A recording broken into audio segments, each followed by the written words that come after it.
the barn feels really different from up here. So I really appreciate you taking the time to listen, and I love you, Gabriella, for those kind words, but I don't know if I would say gracefully, because a lot of what you'll hear today is the moments in my life that maybe weren't so graceful and were much more difficult for me and maybe even my twin sister to handle than anyone could have ever imagined. So you'll hear most people, when they see me today, as the confident person that I think I'm still growing into. The growing hasn't finished, but most people who see me today don't realize that although I was born with my physical disability, cerebral palsy, which is a lack of oxygen to the brain, so it is a brain injury as well, not similar to Kevin Pugh.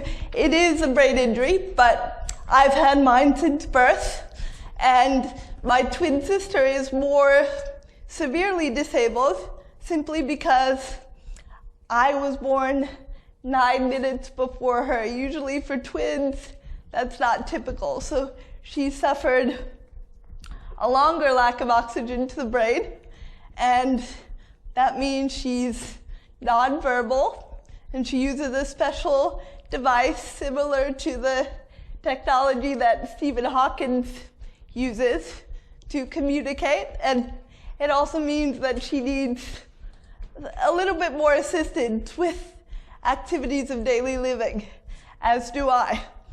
But what's so magical about who we are today is that when we were little, we didn't know that. We didn't know that we were any different from our brother and sister or anyone else we met on the street, for that matter. Or at least that was the way it was in our household. And one story that I always remember that I think reflects how little we knew of how different society saw us from the outside was when I was turning 5 years old. Our birthday is December 19th, and our brother, our oldest brother, Oliver, was born exactly a year and 2 days before us. So we were Christmas babies. And one day, the three of us were in a van coming back from another doctor's appointment. And my mom wanted to get our minds off of it. So she started asking us, what do you want for Christmas? What do you want for your birthday? And so my brother answered, and I don't really remember what he asked for, but I remember looking at her and saying, I was 4, so turning 5. My brother was 5, turning 6. And I just looked at my mom and I said, Mom, when I turn 6, like Oliver, will I be able to walk? And the reason why that happened is because we had just come from the first fitting appointment to get my very first wheelchair. I had gotten big enough and I was getting ready to go to school, and I needed to have a wheelchair in order to get onto the school bus. And my mom, when she told me that story as I got older, said that that was her first realization of how much we understood that even though we were all equal in our household, that something was a little bit different. And I actually spoke to her today to ask her to remind me how she responded to that. And she said that when I looked at her in that car and I asked if I'd be able to walk on my 6th birthday, she said she didn't want to destroy the illusion that we had of our life being just like Gabriella, just like Oliver, and all the rest of our friends and family, because in our circle of friends and family, when I tell you we really weren't any different, I mean it in every way you could imagine. We had chores, we got in trouble, we did everything that our family did. We went everywhere that our family went. There wasn't, I am who I am today because there wasn't anything that I wanted to do or dreamed of doing, and you'll hear a little bit about those crazy dreams today that my family said no to, and that applied to me and my more severely disabled twin sister Alba, who I admire so much. I was in the womb with her, I've grown up with her, I'm closer to her than I am to anyone in the world, and I sit in such great admiration of her because of what she overcomes. Because even though we do have the same disability, it affects us differently, and that's another important message that I want to try to get across. I'm here talking to you today as me.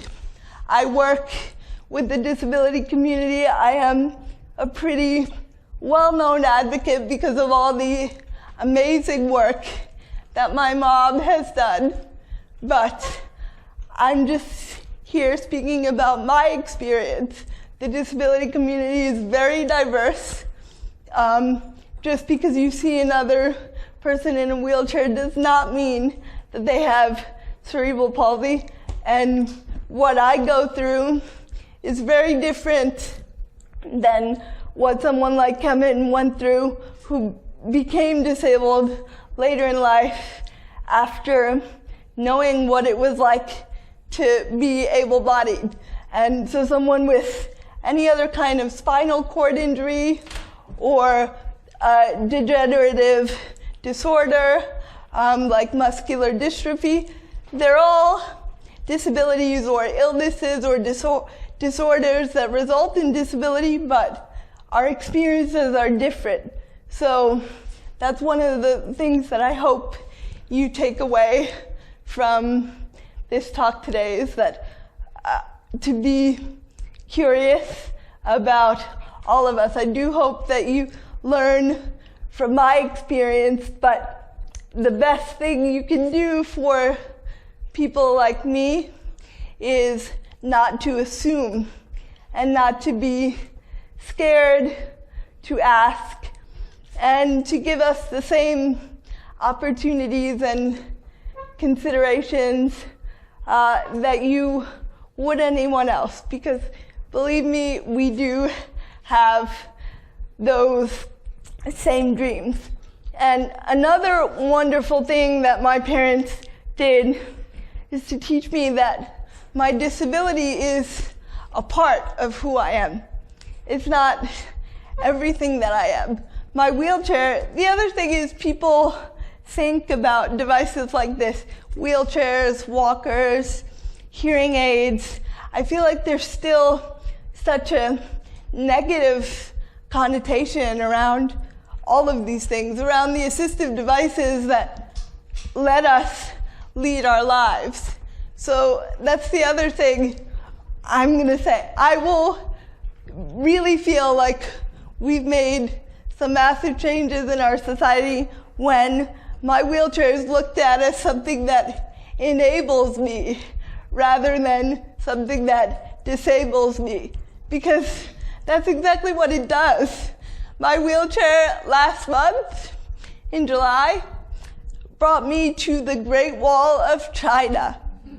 And if my parents had listened to those doctors when we were first diagnosed, I was diagnosed later than Alba. We were 6 months old when she was diagnosed, and we were 10 months old when I was diagnosed. But the doctors were telling my parents, you know, in my sister's case, she'll never walk, she'll never talk, and they used the words, she will never don't get your hopes up. Don't get your hopes up. They will never live a normal life. That normal is another problematic word for me. Because I will admit, my life's not normal, but I'm really proud of the fact that it's not normal. And I would bet that every single person in this room has a less than normal life. And that's a pretty great thing, I think. And so one of the stories that I want to tell you about is when we were really young, the first crazy radical thing that my parents did was they sent us away at 6 years old, just me and my twin sister, to a summer camp for children with all types of disabilities, to a sleepaway camp for 6 weeks. They're two most fragile children as society saw us. And most people surrounding my parents at the time said, "You're completely insane. How could you do that? How could you let these random 18, 19, 20-year-old kids who have no training, take care of your girls for 6 weeks?" And it was the most magical experience because I was around kids like me, kids that had all kinds of disabilities, so I felt safe, but I was also introduced to able-bodied people who didn't have disabilities, who were able to interact with us just in the same way that our families did. And we went to that camp year after year, and during our years at camp we experienced everything you would imagine average little kids and then young adults would experience. I remember one counselor taking Alba out of her wheelchair and deciding that he wanted to roll with her in her arms. Like, he held her in his arms, and he decided it would be cool to stand at the top of this grassy hill and hold her in his arms and roll down the hill, because he'd taken the time to get to know Alba, and he realized she's really adventurous. She likes to do crazy shit, and I'm gonna help her do it.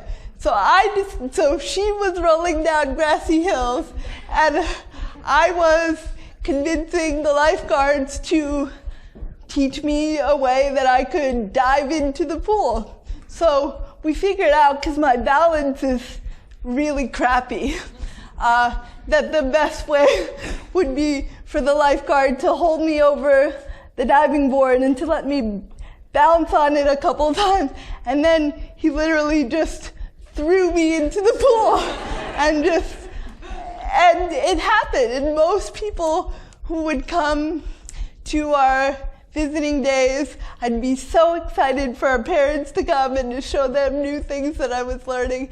But most people from the donors to the camp or other people that would come would look at some of these things and still be completely horrified. And the reason why they were horrified is because we're still seen in the eyes of not all, but most, as really fragile. And while I do want to acknowledge that there are some disabilities that, make people have to consider certain health concerns, and you do have to be careful about certain things. The kids that worked with us, the young people, did learn about our different disabilities and what we could and couldn't do, and there were nurses and medical people on staff to guide them. But the best part about them, just like my family, was that they didn't limit us. So that experience growing up at camp enabled me to get to know people like me. And then my family enabled me to integrate into the rest of society. So I started out at a school just for kids with disabilities, and I left that school because they decided to tell my parents that Alba was too disabled. No, she can't talk. She can't go to this school. It was a school for children, just for children and young adults with disabilities, and my sister was too disabled. It wasn't about the teachers not understanding how to educate her.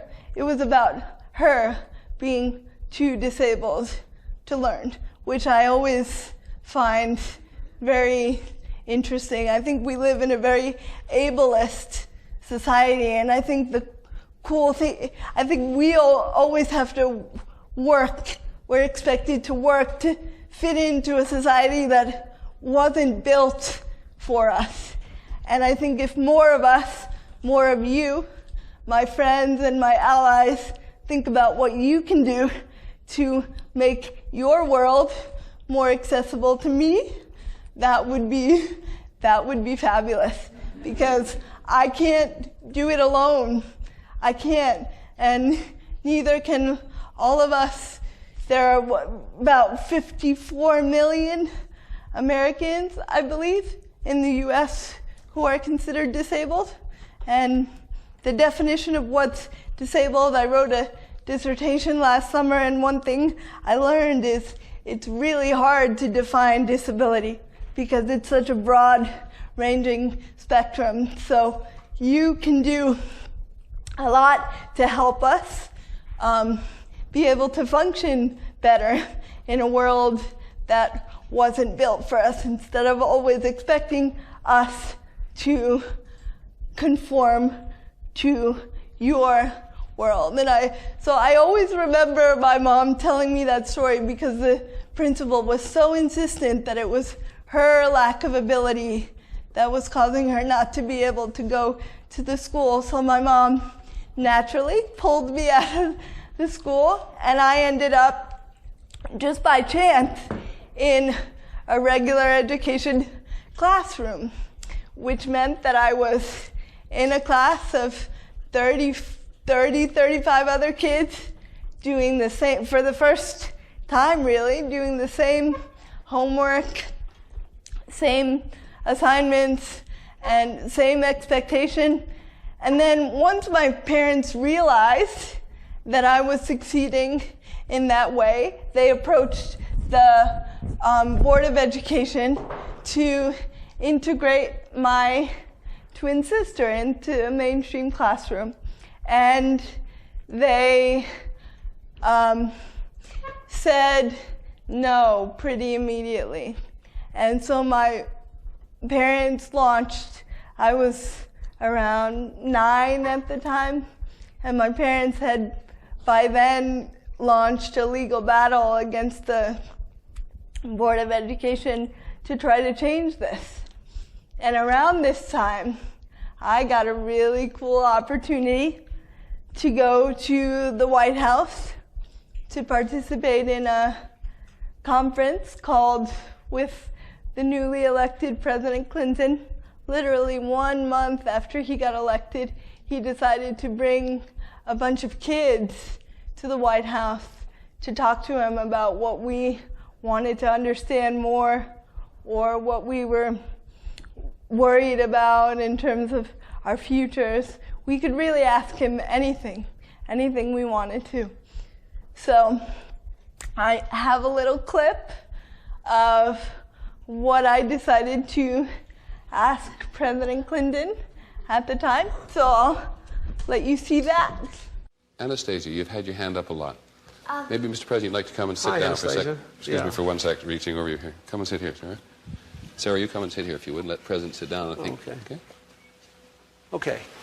I have a twin sister, and we go to the same school, but she can't speak. So because she can't speak, they put her in a special class.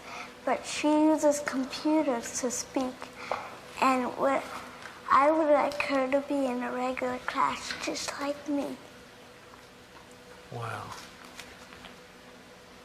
And you think your sister could do just as well as you in a regular class, Yes. as long as she can use her computer. And her computer is on a little top, just like this, isn't it? Yeah. Well, you can put it on here, and you can put it on regular tables also, because you can carry it around. It's a little computer. And she talks to you by using it? Yeah. Why do you think they put her in the special education class? I think it's because she couldn't talk, and they thought the principal thinks that she can't do it because she can't use her hands and she can't speak. But you think that she could learn just as quickly if she were in a regular class? Yes.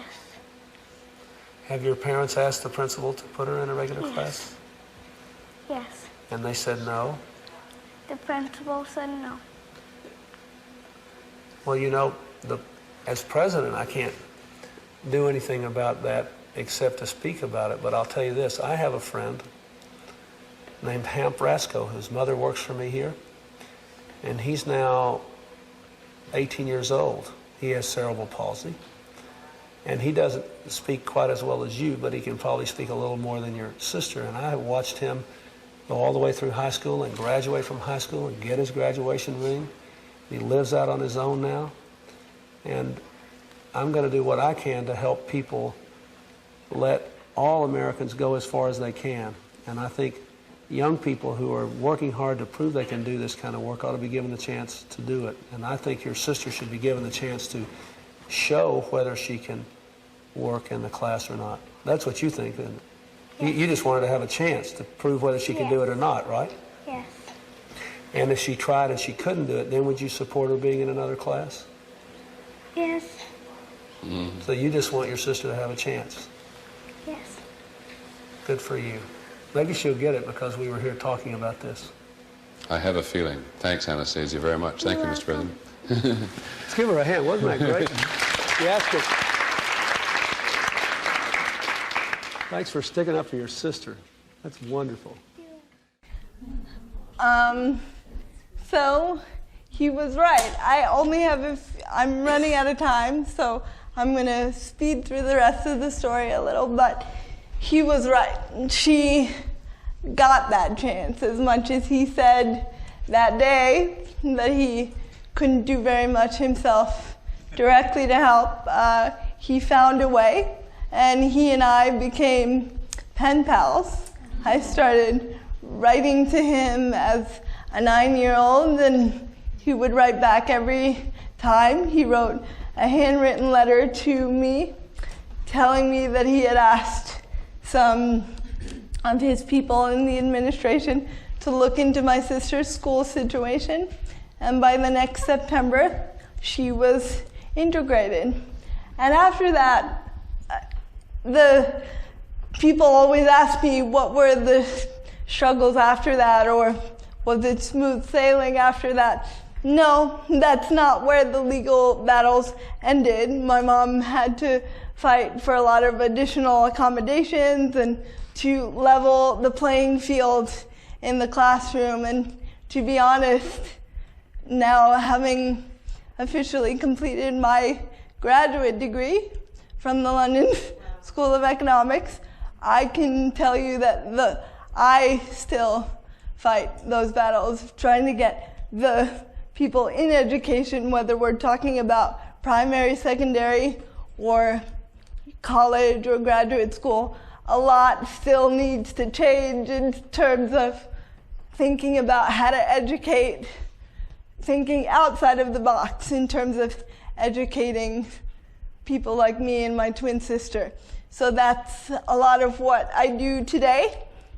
But another really important part of the story, and I feel like this is where all of you guys come in, and I guess I'll end on this note, is outside of my family, I went through a really awkward stage when I was, just like everybody else, when I was young and a teenager. My parents in our house had created a really safe space, but the world outside was very different, and I continued pushing myself to do things that scared me all the time.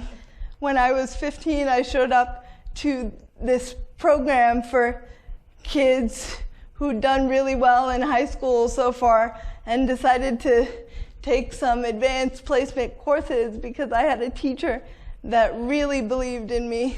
And he put a brochure on my desk one day that said Yale, Princeton, Brown, and a few others, and he said, "You're going to apply to this summer."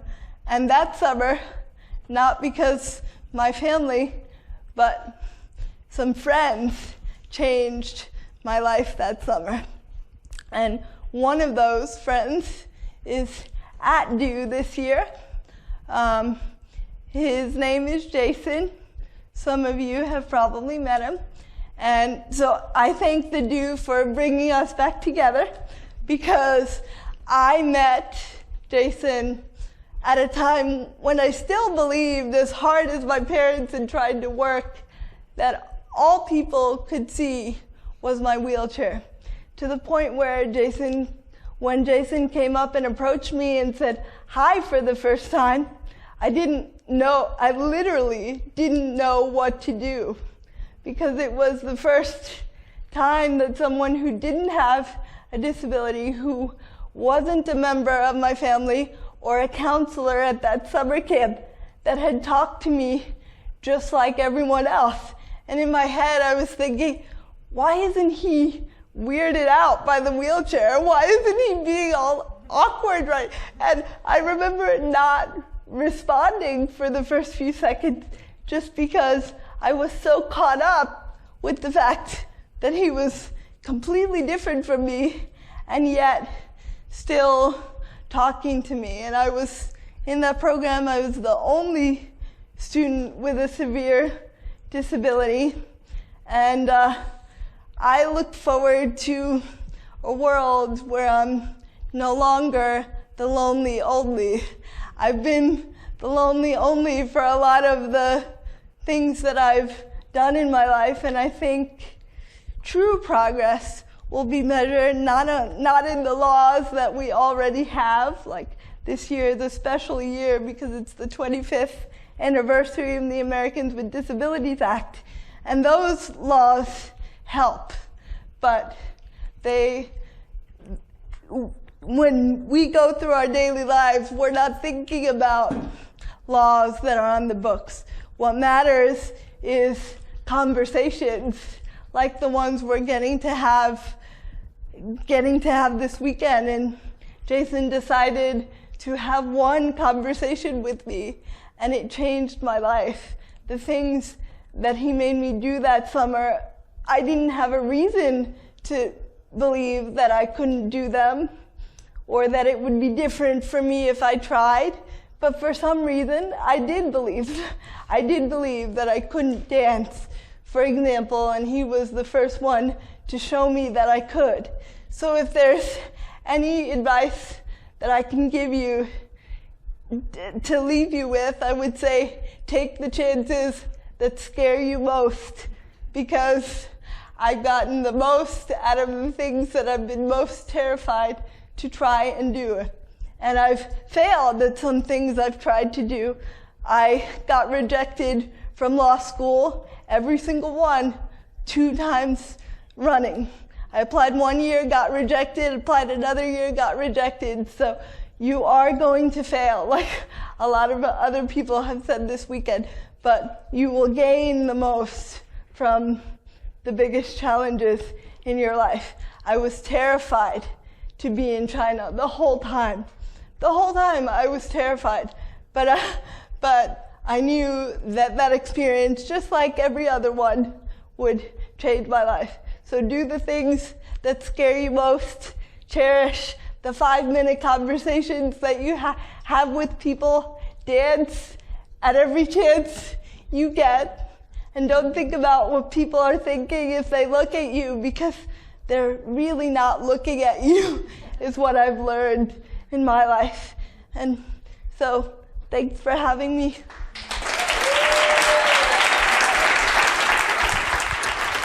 This is for Anastasia. Can you tell us a little bit about what your sister's up to now?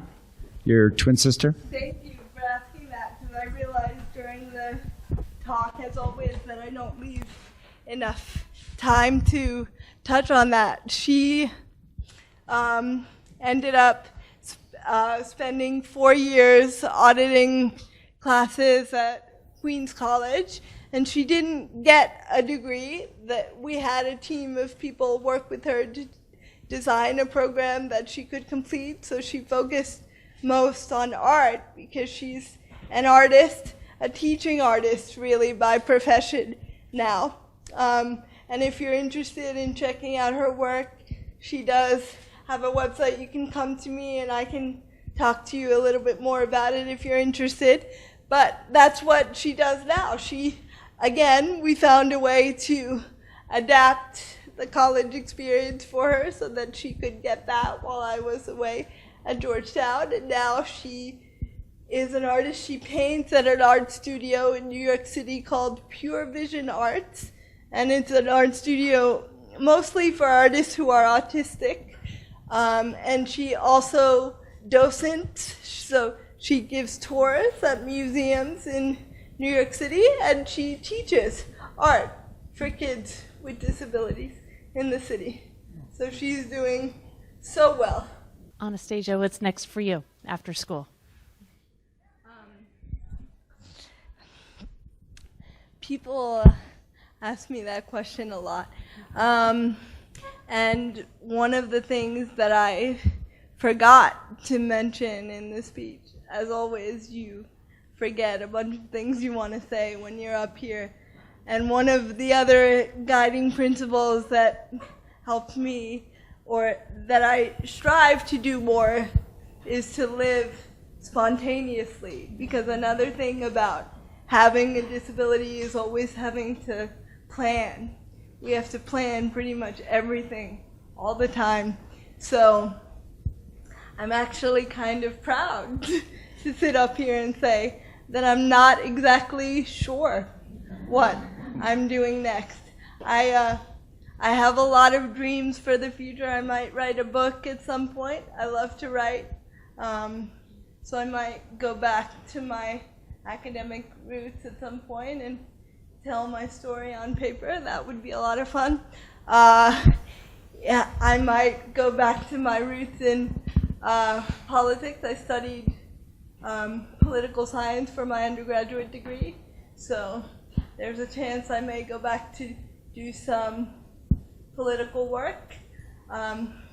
Or I have the option to continue pursuing my work in international human rights and women's rights and disability rights. And that's, I think, where I might go right now, but I'm not sure. And I'm kind of excited to say I'm not sure because I have a lot of potential opportunities. And I think I'm just going to go with what feels right. And to be honest, I'm still figuring that out. That's part of what made me scared to come here at first, because I said to Duke, I said yes so quickly, and then 3 days later I was like, oh no, what did I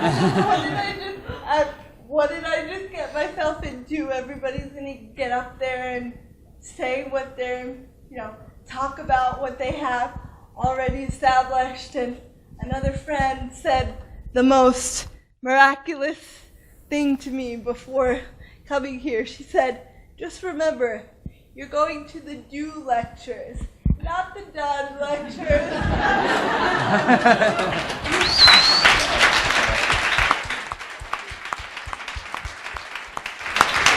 So that's where I'm at. I'm excited to see what opportunities come my way and what's the next thing that I can say yes to. Thank you so much. And Anastasia, I love that idea of do the thing that scares you the most. And I'm really interested in, for both of you, Frank also, what's the thing that scares you the most?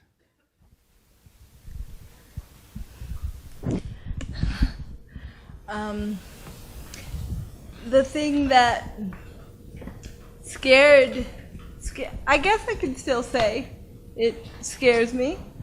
I think I'm still working toward being this, but I think I would still say it sometimes just being okay with being me and always doing the work to remember that that's okay despite what anybody says, because I still encounter so often in my life people making judgments about me before they know who I am or before they know what I'm capable of.